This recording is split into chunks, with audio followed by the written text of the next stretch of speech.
אני מקווה כשיהיה בת 62 יוכל לשמוע כמו שאת שומעת. השמיעה שלי באמת ירדה, אבל... חשבתי, תגידי, את לא נראית? באמת את לא נראית. מה? בת כמה אני את חושבת? לא יודעת. אני נראית בת 30-30 פלוס, אבל אני בת 27.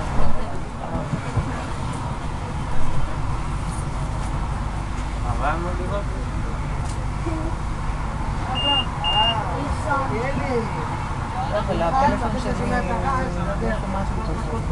אולי צריכה להגביה, יש שם אופציה לא, זה עולה...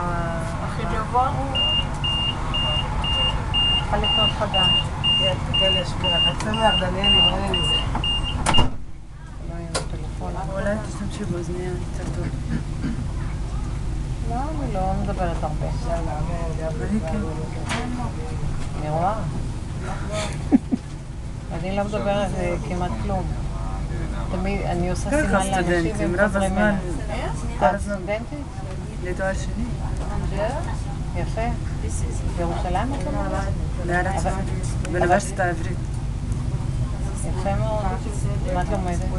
מנהיגות ומדיניות בחינוך בישראל. אני מורה לחינוך מיוחד גם במזרח ירושלים. יפה. כל כמה זמן את עושה את המסלול הזה? לא הרבה. לא הרבה? ברוב הזמן אני לוקחת קו 968 לכרמיאל. אני מכפר דיר אל-אסד, זה ליד כרמיאל. וזה יוצא מירושלים לכרמיאל.